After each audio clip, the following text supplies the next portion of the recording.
Hey guys, Bugcat7 here.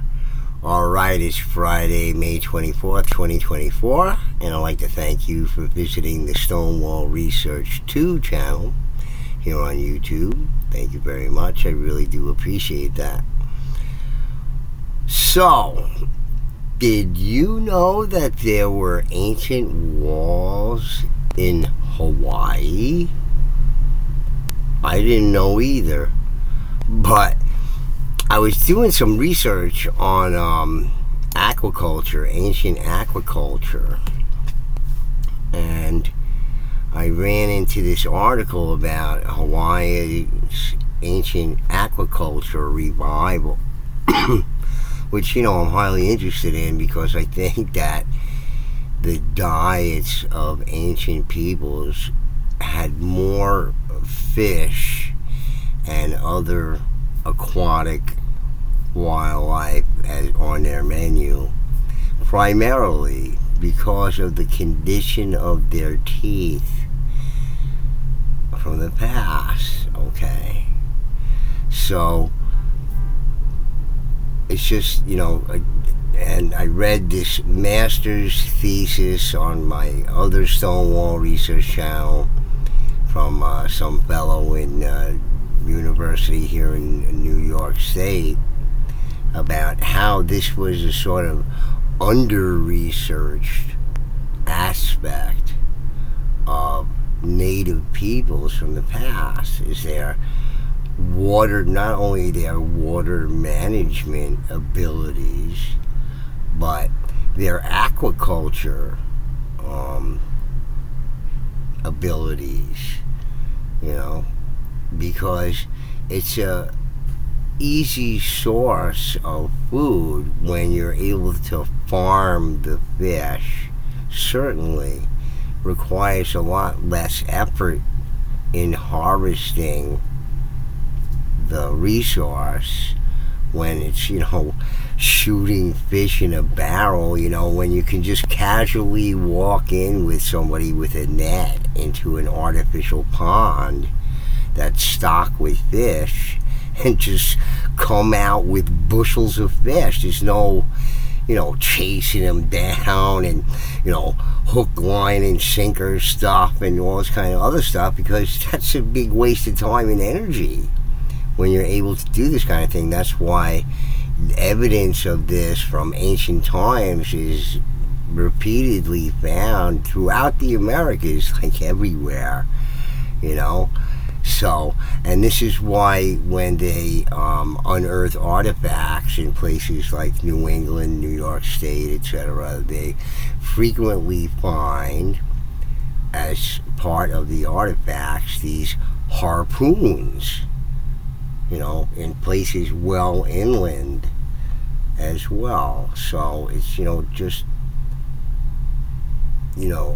maritime aquaculture, resource harvesting just was a part of ancient culture everywhere, because it's a ready source of food that, after initially investing the time and effort to create estuaries, artificial ponds, these artificial holding areas in the shore areas. So, and this is what this is talking about here, and this ancient cultures in Hawaii that were doing this sort of aquaculture and fish farming on the coast, in the coastal areas, and part of that was building these stone walls, as you see in this little example here of this stone portion of this ancient stone wall that's there.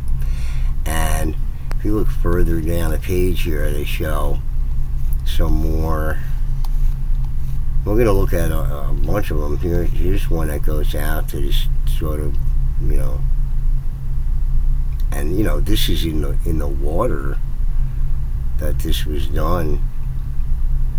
Okay, and just again to also reinforce the notion that ancient peoples had this intimate relationship with stone, and built with it, used it, especially in places like this where, you could easily clear cut all the timber and use all the wood, and certainly shows a permanence to the constructions here, going to outlast any sort of wood structure or anything like that. So here's some of these ancient walls, and I guess these harbors over here that have to do with this aquaculture and fish farming here. So there's a revival going on because they have to import so much of their fish products and whatnot, instead of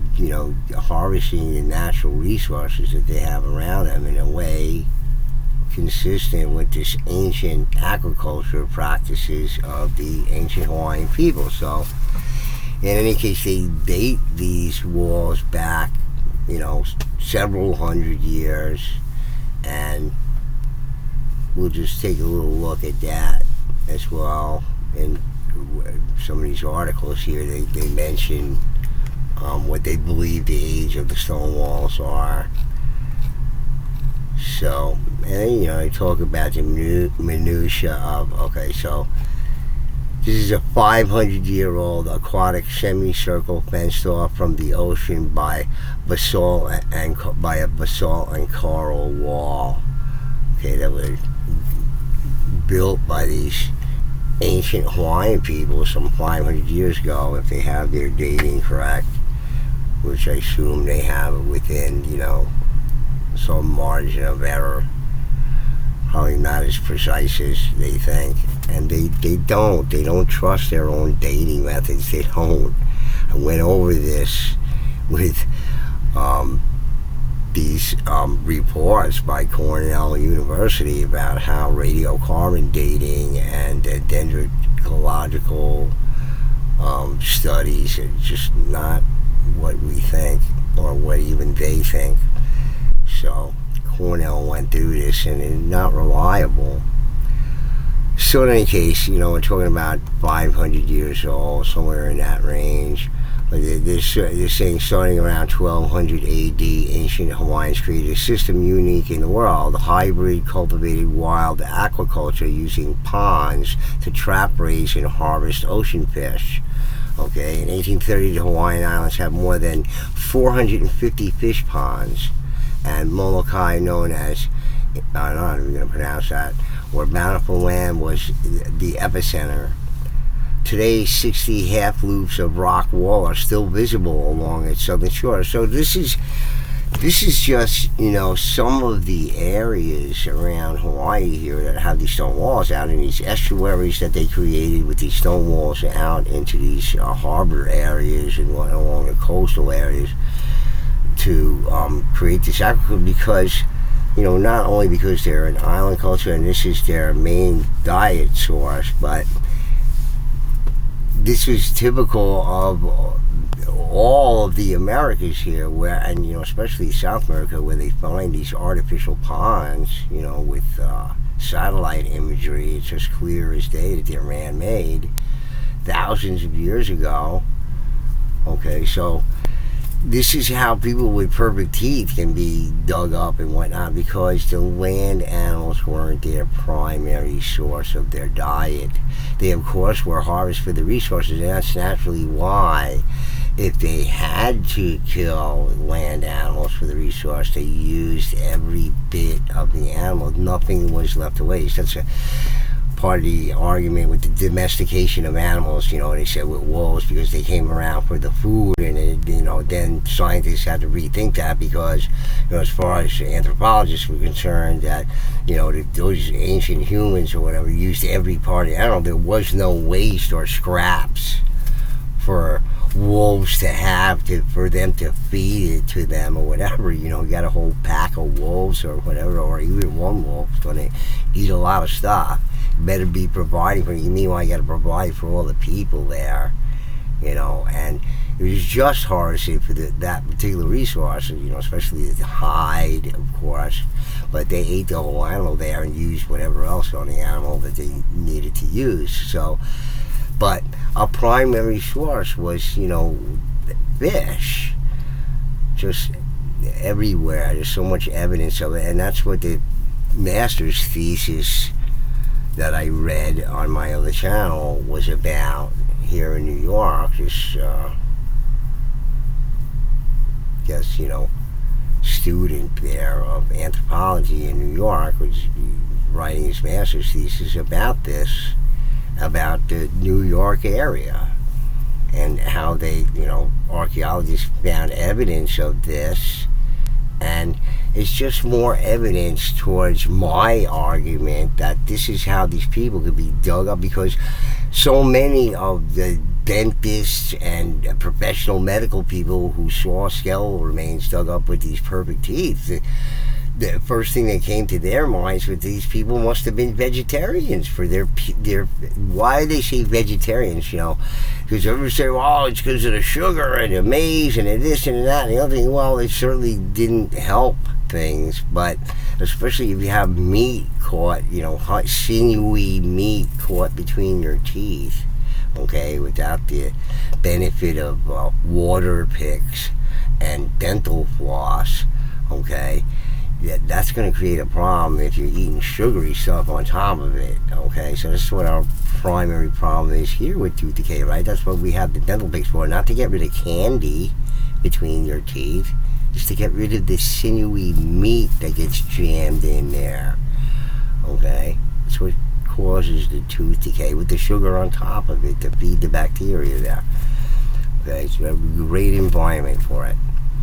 But apparently these people in ancient times didn't have those issues. So when they said vegetarians, you gotta think to yourself, how could these, let's say, larger people of the past fuel themselves with a purely vegetarian diet unless they had, chambered stomachs or something like that, which I doubt. Okay, so a primary source was this easy source there, because with this fish farming methods all over the Americas here, you could just harvest fish real easily. There's not this intense chase and hunting down, and this is why out of the 76 sites that they examined, Paleolithic sites, from before the woodland periods, and they were looking for, large mammal predation at these sites by, finding the bones or evidence of these animals, these larger animals of the past, larger animals everywhere on the planet, but no, not humans. It couldn't be, because then you believe in the Bible then, I guess. But in any case, or maybe you don't have to, I don't know, but so in any case, so anyway, these stone walls, and why we're going to look at a bunch of them here, because they're just, one of them they call the Great Wall. So if you type it in here, here's the AI overview. It's just interesting to me how AI is part of Hawaii. Is that a conspiracy? Whatever, it's just, I don't know, I see AI and AI, just I look at these things, patterns and stuff. But Hawaii has many ancient stone walls, including the Great Wall. Okay, this is a very interesting wall because it's so large as to get that moniker. I mean, of course, it's, puny by comparison for the real Great Wall in China, but they call this the Great Wall because it is so incredibly large and long. And it's part of, the historic sites there in Hawaii, which I never knew anything about. Did you know about it? When they mentioned Hawaii in, public school, did they say, hey, hey, there's all these ancient stone walls there. Did you know that? And, no, because they never said anything about it to me or anybody else. I pretty good student in school, and they said nothing about ancient stone walls or historic, parks there with ancient stone walls, and there's no mention of it at all. So apparently there is these things there. So they have these ancient stone walls there, and this is an interesting picture to me here. There's a giant stone pile here, There's just another article that talks about the stone walls here. I'm just going to show you the pictures. I'm not going to read the articles to you. You can look at it if you want, but here's some of these stone walls. They're pretty geometrically done, have particular styles. There's several styles that they use, and they continue it today. It's still going on by some of the indigenous people there, people from other island nations, Micronesian peoples who are there, who also have this ability to work with stone. So, it's just amazing how it just goes so far back in time, these ancient peoples with their intimate relationship with stone and building techniques, etc. You can see these seem to be nice and geometric, although some of them look like, sort of more crude examples. But this is a massive stone terrace, okay, and it's 30 feet above the surrounding ground. And they say ghost sightings are reported here, but just a giant stone mound here. And just some of the stonework that's there beside walls that can be found there. Just looking at different things. Just this is an area here, and here's the Great Wall that's there that they're talking about. That they're relating to the Great Wall of China, and built with volcanic rock and other types of rock that can be found there. Stone. Okay, so they say this is constructed around 1550 at the command of ruling chief Kalani Keoani Aumi. The Great Wall expanded upon an older settlement, establishing Kulanaka Hale, or fortified complex here at Hana now, I guess. Sorry I butchered those things. I have no idea how to pronounce them.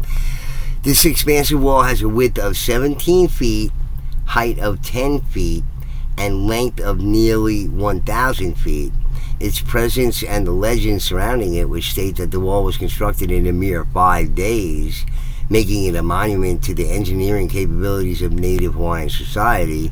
The large foundation stones, called niho, are locked together with smaller stones of varying size to form its structure. You can see it's very geometrically shaped here with a sort of level top. But as I've often called it, in a way it's sort of like a polygonal masonry type structuring, because they fit all these stones together as precisely as they can to fit well together. So at a distance you can see it looks like polygonal stone construction, because it is in a way, except that none of these stones are cut per se, although I don't know that for a fact, but some of them may be, and that's what it looks like. But certainly amazing feat. And this is one of these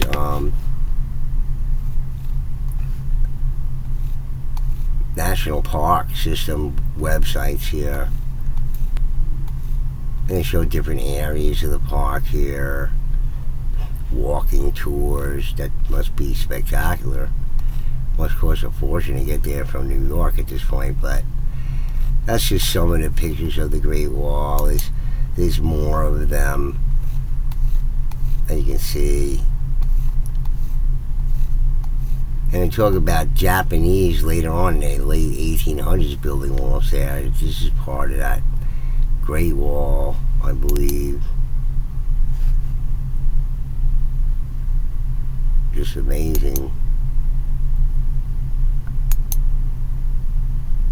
Them repairing it and reconstructing it. Needed some repairs for some reason. I guess it was falling down, so they rebuilt it. And this is topped off with slabs here to level it out.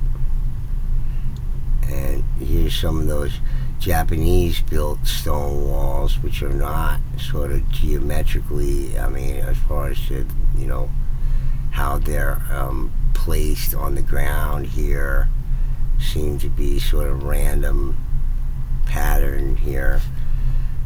Some here, I guess, and some here that they claim were built by the Japanese in the late 1800s. Okay, so it could be going by some diaries or notes by the cattle, sheep ranchers there. They had sheep there, so it was sheep farming in the past.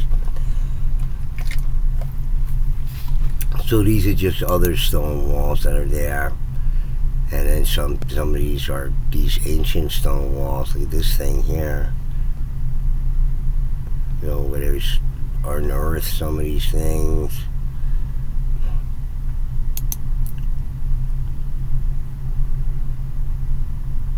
And, who knows, if this is what it is, but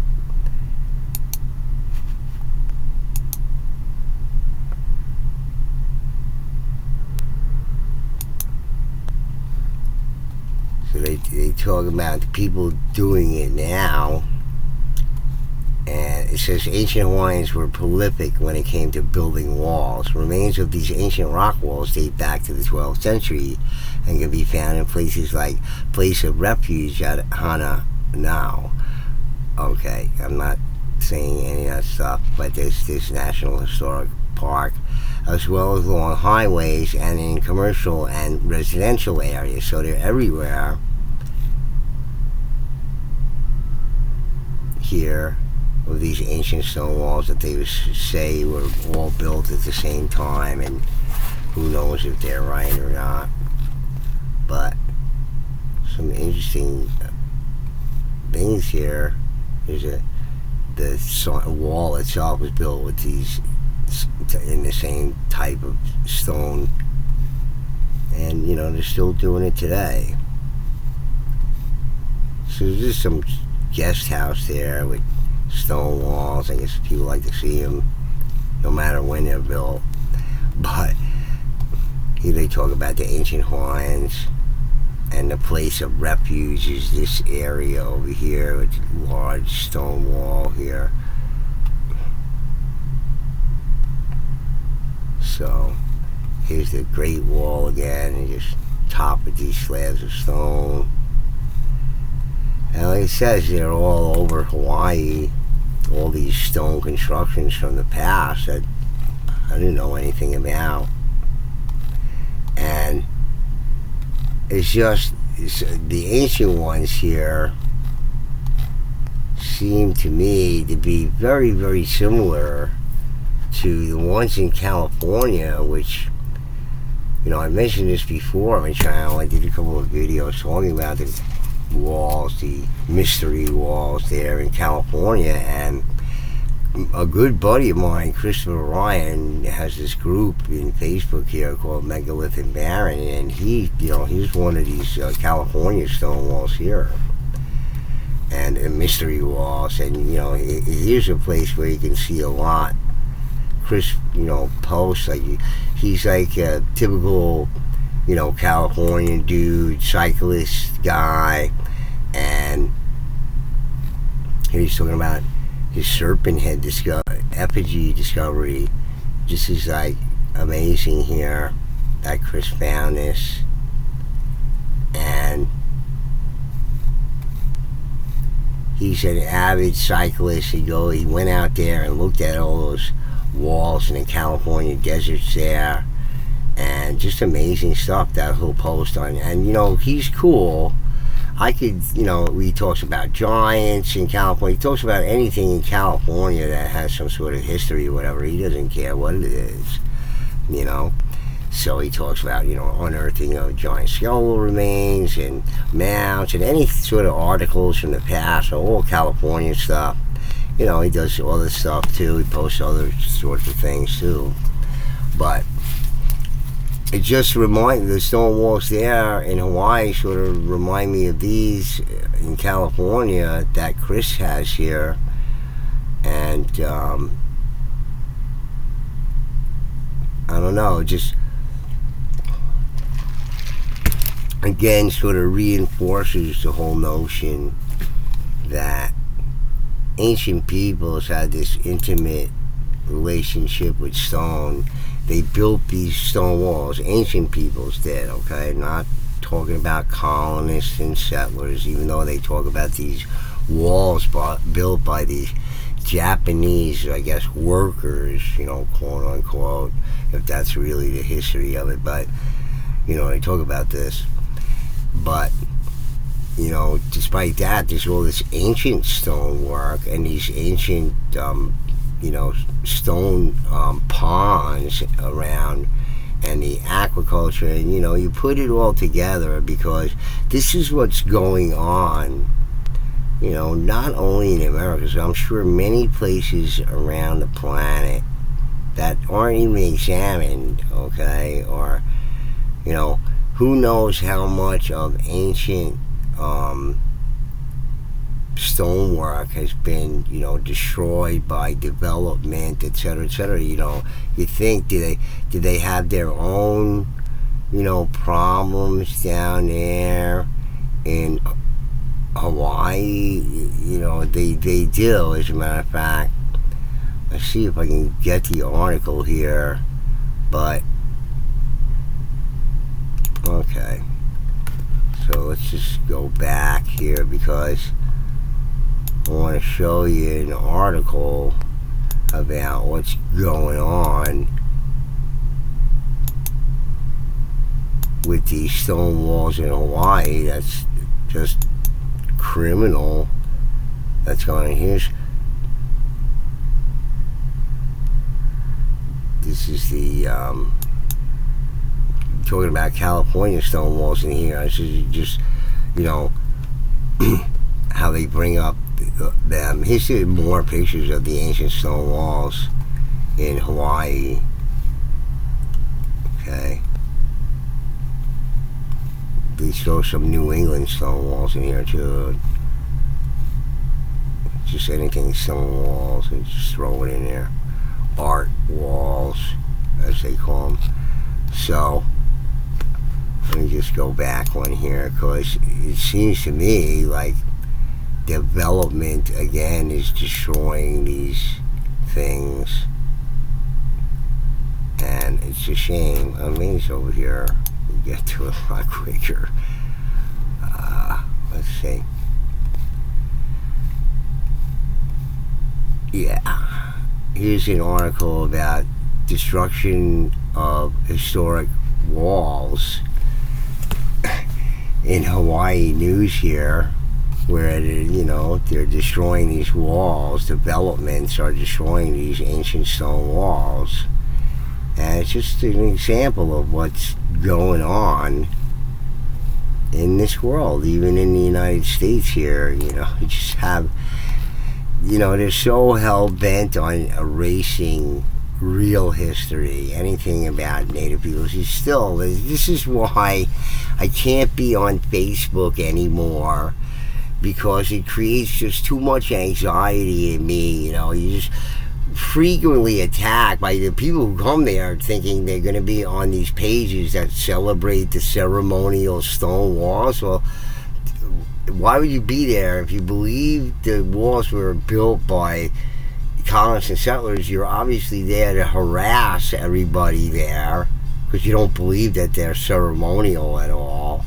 So you're going to run into many of those people, so constantly attacked and harangued by these people all the time. So how is that good? I mean, I want to waste my time doing that. And not only that, now I have my friends, quote unquote, there, guys like Tim McSweeney and Matt Adams, trying to make me look like a fool, right, by saying, my reasoning is off and everything. Yeah, it's so off, huh? That's why PhDs include my arguments in their books. Give me a effing break. Okay, I know Tim McSweeney's jealous about a couple of things. More than that, we all know what it is, Tim. Okay, some of my revelations about the stone walls that you didn't come to, and your name is mentioned in your buddy's book here, but other than what you present as pictures of these things and what your presentation is as well, it's not an argument. Okay, that's not what's presented in Peter's book here about you. So I think what pisses Tim McSweeney off is that my name is, or I am, in the same book that he's in. I think that pisses him off, and his buddy took such a liking, and by way of argument and reasoning. Are you gonna now you're gonna make me look like a fool on the Facebook page as well? Unfriend. Bye. F you, man. Come on. Give me a break. They didn't like what I said about the stone mound, the Indian mound there at the Forks, Maine. Oh, they accepted the Peabody Museum and Massachusetts Archaeological Society's assessment of it at a time in 1953 where, following in Alice Hurley's footsteps, who was a known eugenicist, all right, who believed that the native peoples here were subhuman. That's how it was back then. So you believe them? It's nonsense. I read the report. It's junk. Yeah, it's speculation. And, well, you're speculating too. Well, no, I'm not speculating, because these things clearly have a design element that's similar to every other chamber that was built by native peoples. Okay, just because it has 2 holes in it instead of 1, it can't be. It's got to be a kiln that has no hopper and no flue, and impossible to get drafted. That's their evaluation, not mine. So anyway, way off the subject here, but here's how the Hawaiian walls are going to get destroyed by development. And nobody's going to stop them. It's always going to be after the fact, like it is everywhere on this planet, as they slowly erase history, where we don't have to think about it anymore, and who is doing what, and who is capable of what, and they don't want anybody knowing all that stuff. All sorts of stuff seems to disappear after some attention is brought to it or whatever. Now, it can't be found on the internet. They have to retract it for some reason. Don't show that to anybody. You don't want people getting their own ideas about it. We'll tell you what to think. We won't tell you how to think, but we'll tell you what to think. See, that's the most important thing. So, in any case, I just thought it was interesting, based on this article here about the aquaculture and these ancient stone walls, and these along the coast, which seem very well built, and massive stones in there. Some of it is coral, and some of it is volcanic stone. A lot of it is volcanic stone, and other various stones that could be found there in the islands here to build these stone walls. In some places they said it.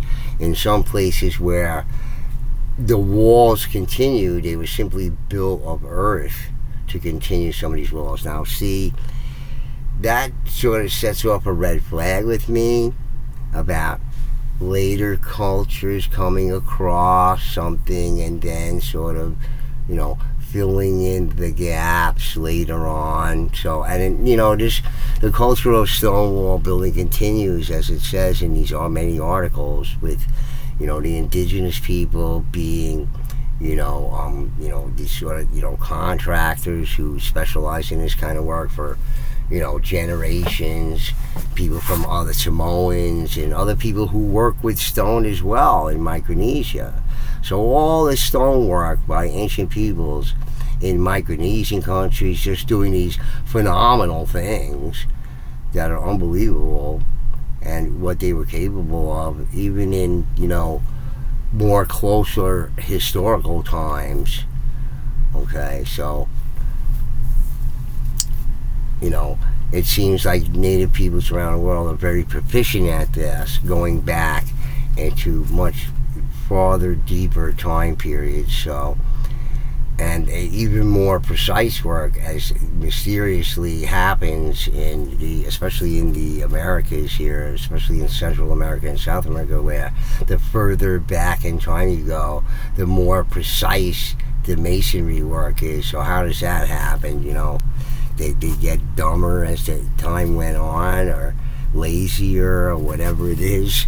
You know, there's stuff that doesn't make sense about some of these. Even in Mexico City, you know, just stuff doesn't make any sense. You know, it's going from super fine work to sort of, you know, Mr. Davis's shop class work. You know. So, any case, guys, I thought you might be interested in knowing about these ancient stone walls in Hawaii that you probably didn't know about. But here's a bunch of them that they show, and it's just so interesting. And what the purposes of these walls were. They always, especially, you know, the super large ones, you can understand, like that Great Wall there, 1,000 feet long and 10 feet high and 17 feet thick. You know, that's some mighty, mighty wall there. So, yeah, it's great protection or whatever, but it seems like, you know, it's, you know, some sort of fortification anyway, but very heavily fortified, I might add. And, you know, there's no, like, parapets where you can, like, you know, hide behind something and then, you know, throw a weapon or something like that. It just seems like a containing wall, or, you know, something that's so high would prevent. But, you know, people would build a ladder, go right up there.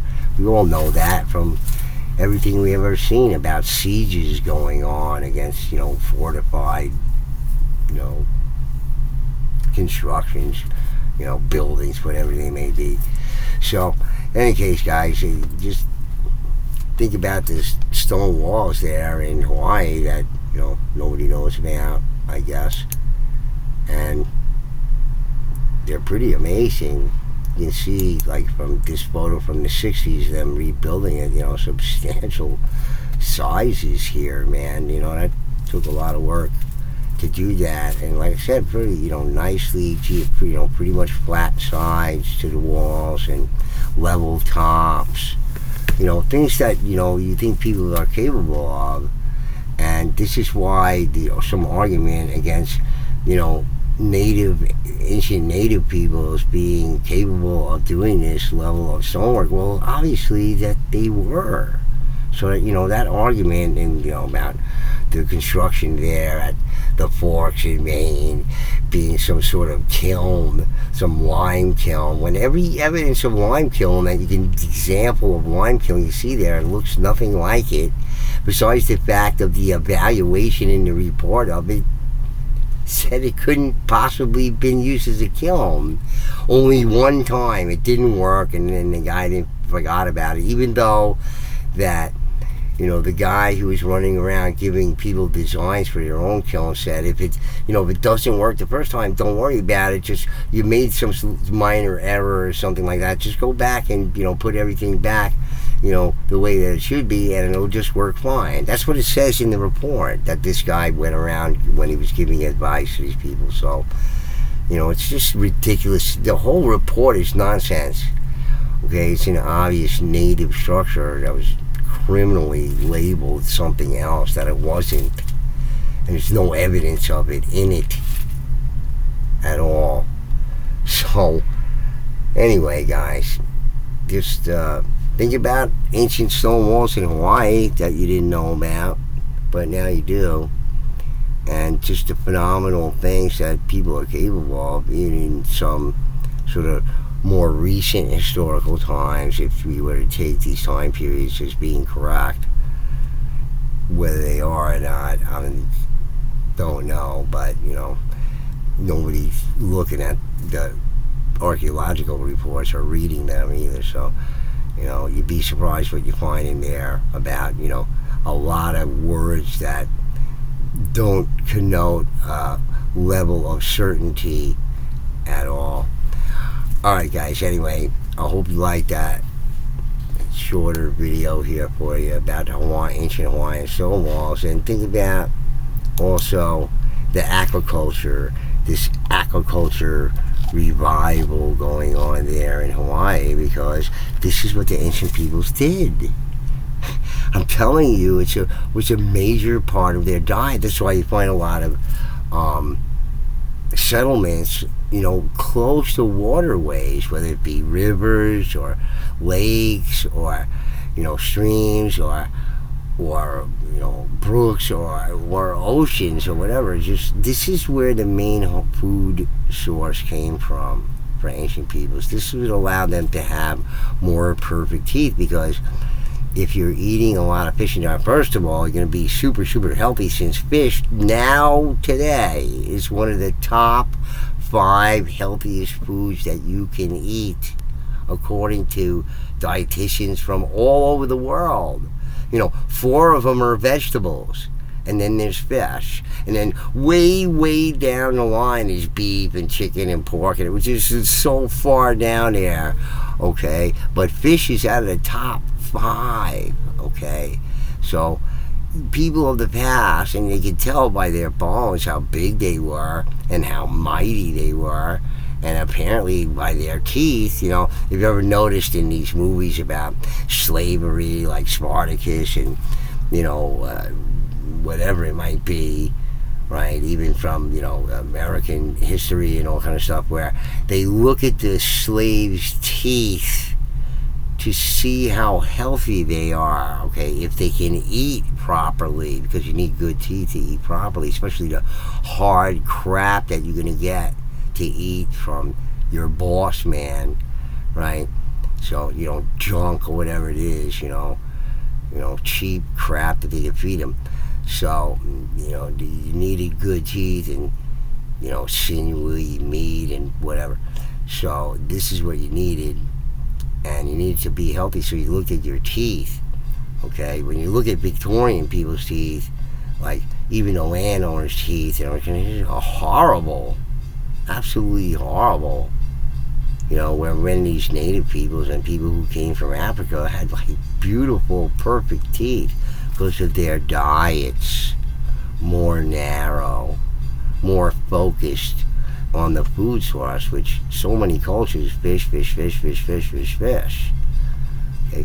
Primary, as you go further back in time, and I read you this article on this channel here, and when I was discussing diet in one of my videos, okay, about how eating exclusively the meat was a recent trend in Western societies. A recent trend in Western societies, okay? They weren't eating like the ancient peoples did. If they had to kill the land animal for the resource, then they used every bit of it, and they ate every bit of it, okay? Including the internal organs, where all the essential vitamins and minerals are, not in the muscle meat, as I reported to you on articles that I read about it, okay? So, any case, think about all of these things: stone walls, diets, aquaculture, ancient peoples doing all of these things, what their capabilities are, what they were capable of, okay, what their diets were, what their health was. All these things play into a complete understanding of what was going on in the past. Whether we're talking about these people, or I read to you on my other channel when I went over the giants state by state, plenty of large skeletal remains dug up in Hawaii too, of the peoples that were there. They obviously report, archaeologists report, and I've gone over that on this channel here, about large skeletal remains being found in Hawaii as well, of peoples who were there before the Micronesians were there. So there were people there before the Micronesians. I never knew that. Did you ever know that? But that's That's what archaeologists report. But yes, it's not necessary for you to know because we don't know anything about them. So there's nothing much to say other than that there were people there before them, and we don't know a lot about them or anything at all, period. Just like they didn't know about the Adena before University of Indiana started looking at it a little closer, see? The state of American archaeology is absolutely atrocious. Okay, this is what C.W. Saran was talking about in 1971. When they're trying to make the square peg fit the round hole as per Alice Hrdlicka, who reigned supreme for 40 years in the Bureau of Ethnology for the Smithsonian de facto government, sponsored research cutting off heads of Native people and thought they were subhuman. And then he retired in like 1947 or something. Well, this report from the Peabody Museum, which he was closely tied to, where all those heads went to. From the cutting off the Native people's heads from recent burials. Hey, I'm cutting off your father's head. Well, why are you doing that for? Because I'm from the Bureau of Ethnology and my name's Alice Hrdlicka. Because I'm a ghoul and a creep and a fraud who's a eugenicist and believed that skull type dictated, your level of intelligence. So, out to prove that the native peoples here were subhuman. So this is where we're going to get the evaluation by the Massachusetts Archaeology Society and directed by the Peabody Museum. I don't think so. Okay? Not if you're smart. And read between the lines and read the actual article where they sort of debunked the whole notion that it was a lime kiln by saying it couldn't possibly have operated as one. So it wasn't. It's just as simple as that. What do you got to know? That's what it says in the freaking report. But, since they're all scholarly fellows, these are what these idiots believe in their Facebook pages, that they're all pro-native peoples and everything, but nah, they couldn't have built that. That was a lime kiln. Okay? Dismissing it is clear as day. It follows the same construction patterns as any of the chambers in New England. It just has 2 doors. That's all. Whatever. It's just the 7 reels in front of me. Okay, so guys, just think about all these things, okay, that I talk about here and on my channel and everything. There's a lot more going on in the past that can really even be conceived because it's been so largely ignored that, they're just coming up now. Yeah, ancient aquaculture. We got to make up for our poor diets here in Hawaii by getting into what ancient people did. Apparently they were smarter than us. See? So we're going to just copy their stuff because that's the best way, right? Imitation, is the highest compliment, right? So in any case, guys, I hope you enjoyed this little video here and think about all these things and related to a lot of the stuff that I've covered on my channel already, whatever's about ancient larger people and any other types of people of the past, what the capabilities were, far beyond what we were given to believe. The further back in time, who built Tepe Leke? Tepe, is cavemen did that? Apparently, because that's they were telling us that for years and years. You grew up and learned that, and then, all of a sudden, Göbekli Tepe shows up, and then, wait a second here. Stop. And what? A reevaluation of the past? Well, if you can find Göbekli, that's what you found so far. Did you dig up every square inch of Earth? What about under Antarctica? Did you dig that up too? Okay, so listen, wise guys. Just keep your mouth shut with probably this, and could be that, and maybe this, and, is thought to be, and all these phrases that are used by archaeologists means that we're not certain. See, because that language does not connote a certainty, right? not certain. Okay? Well, if you're not certain about it, well, then I can make it what I want. Okay? Dopey. What do you think? You hold a monopoly on what the truth is? F you, jackass, jerk off, whoever you are. You know, Robert Thorson or, you know, Dolan there. You know, Dean Emeritus. You know, a guy that my argument totally destroys. This whole stupid lecture. My argument that's put in this book destroys Dolan's whole lecture there. Green Mountain lecture. If the walls could talk, they'd say you're a jerk and an idiot. And that we were there before. You jackass. So, in any case, think about it, guys. Anyway, enjoy it. I hope, please hit the like button and please do subscribe. We talk about a lot of interesting things that maybe you never heard about. Alright? Anyway, Bugcat7 signing out. Peace.